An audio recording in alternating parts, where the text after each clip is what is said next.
તાજેતરમાં અમુક ગ્રામ પંચાયત વિસ્તારને શહેરી વિસ્તાર તરીકે જાહેર કરવામાં આવેલો છે અને આ અંગેના જાહેરનામા આર્ટિકલ 243 અનુસાર બહાર પાડવામાં આવેલા છે, જેના કારણે અમુક તાલુકાના વિસ્તારો કે જે પહેલાં ગ્રામ્ય વિસ્તાર તરીકે ગણાતા હતા તેવા સંપૂર્ણ વિસ્તારો શહેરી વિસ્તાર તરીકે જાહેર થઈ ગયેલા છે. પરંતુ ગુજરાત પંચાયત અધિનિયમની કલમ 3ની જોગવાઈ મુજબ તાલુકો એટલે તાલુકાને તાલુકા પંચાયત મળવી જોઈએ. ત્યારે અત્યારે આ સ્થિતિની અંદર એવી તાલુકા પંચાયત છે કે જેમાં બિલકુલ ગ્રામ્ય વિસ્તાર રહેતો નથી અને સમગ્ર વિસ્તાર નગરપાલિકા કે મહાનગરપાલિકામાં ભળી ગયેલો છે. તો આ સંજોગોની અંદર શું કરવું તે એક મોટો પ્રશ્ન ઉપસ્થિત થયેલો છે.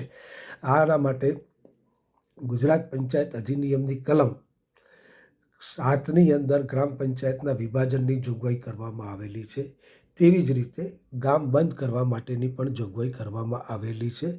પરંતુ આ કાર્યવાહી પંચાયત એક્ટ હેઠળ ન થતાં નગરપાલિકા મહાનગરપાલિકા હેઠળ કાર્યવાહી થયેલી છે. તે આ સંજોગોમાં જો ગ્રામ પંચાયત રહેતી ના હોય કે ગ્રામ્ય વિસ્તાર રહેતો ના હોય અને એ જે સમગ્ર તાલુકો હોય એ સમગ્ર તાલુકાનું માં કોઈ ગ્રામ્ય વિસ્તાર જ રહેતો ન હોય તો તેવા સંજોગોમાં તેવા તાલુકાને શહેરી તાલુકા એટલે અર્બન તાલુકા તરીકે જાહેર કરવા જોઈએ. જેવી રીતે જુનાગઢ અર્બન તાલુકો છે. તે સંજોગોમાં રેવન્યુ વિભાગે એનું એક જાહેરનામું લેન્ડ રેવન્યુ કોડની કલમ 7 મુજબ બહાર પાડવાનું રહેશે. આ માટે પંચાયત વિભાગે ઇનિશિયેટિવ લઈ અને આ બાબતની હકીકત મહેસૂલ વિભાગને જાણ કરવી જોઈએ, જેનાથી આ ભવિષ્યની અંદર એક અગત્યનું જે રીતે સિટી તાલુકા પંચાયત જે સિટી તાલુકો હતો એ 10 વર્ષ સુધી એ પેપર ઉપર રહેલો હતો. એટલે શું છે કે એ તાલુકો